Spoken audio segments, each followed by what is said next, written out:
Cerita hantu wanita memesan bakso ini diangkat dari kisah nyata kejadian yang dialami Superno, salah seorang pedagang bakso keliling di Jakarta Timur. Cerita hantu memang cukup mengasihkan, terlepas dari percaya atau tidak, cerita hantu memang ada di masyarakat.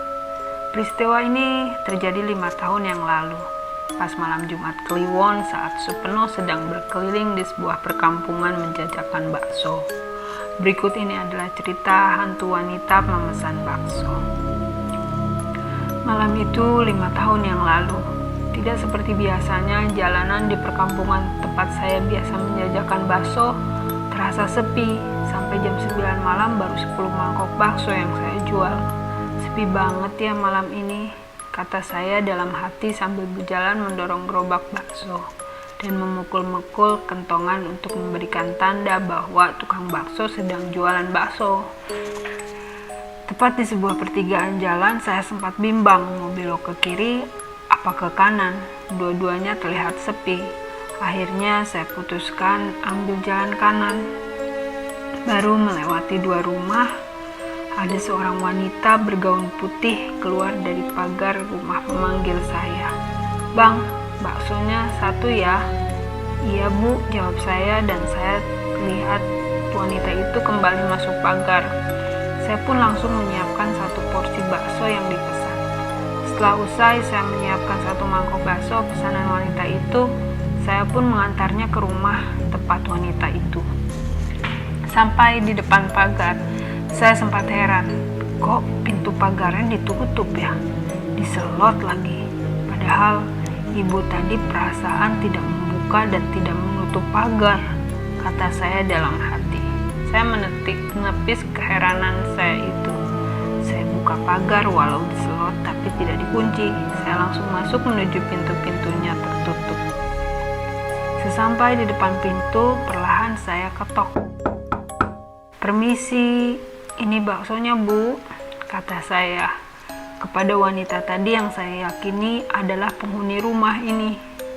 Tidak ada jawaban dari dalam rumah. Saya ketok lagi. "Permisi, ini baksonya Bu," kata saya lagi agak keras. Akhirnya terdengar langkah kaki dari dalam rumah dan pintunya pun dibuka. Yang membuka adalah seorang wanita muda dan bertanya, "Ada apa Mas?" "Ini Mbak, tadi ada ibu-ibu di rumah ini pesan bakso sama saya," jawab saya kepada wanita itu. "Ibu-ibu? Di rumah ini tidak ada ibu-ibu Mas. Saya di sini cuma tinggal bertiga dengan suami dan anak saya Mas," kata wanita muda itu.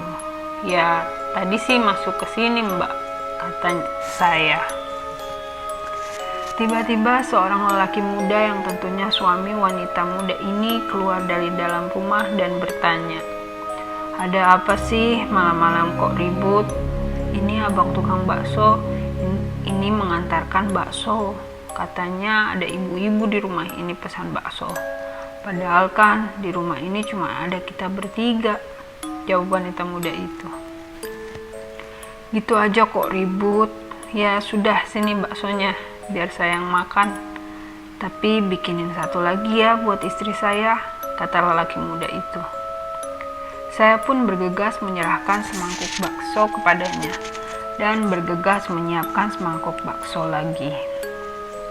Setelah selesai menyiapkan, saya antar bakso ke rumah tersebut. "Ini Mbak baksonya," kata saya sambil menyerahkan semangkuk bakso kepada wanita itu. "Duduk di sini dulu Mas," kata lelaki muda itu sambil mempersilahkan saya duduk di kursi yang ada di teras rumah itu. "Iya Mas, makasih," kata saya.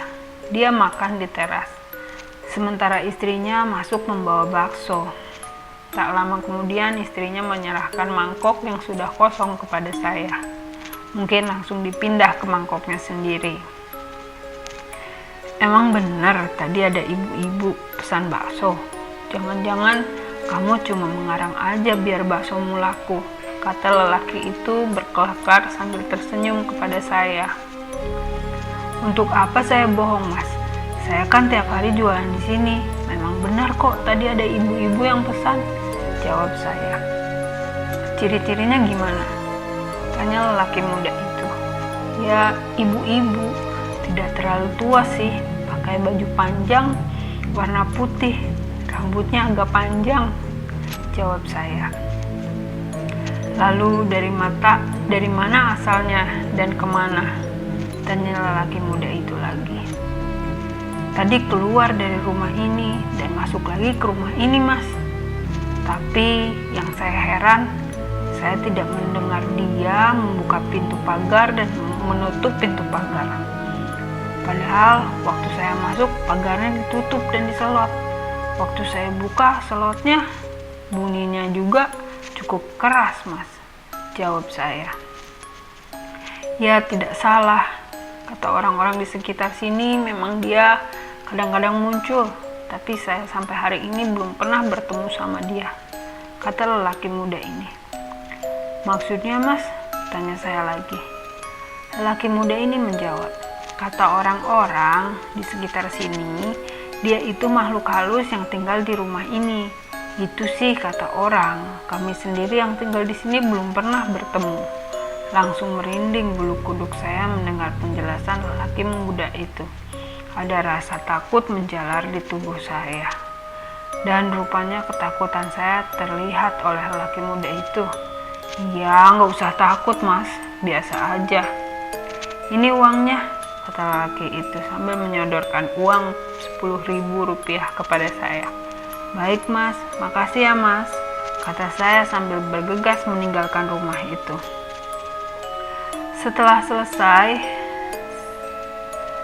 saya letakkan mangkok di dalam gerobak dengan penuh rasa ketakutan. Saya pun langsung mendorong gerobak menjauhi rumah itu.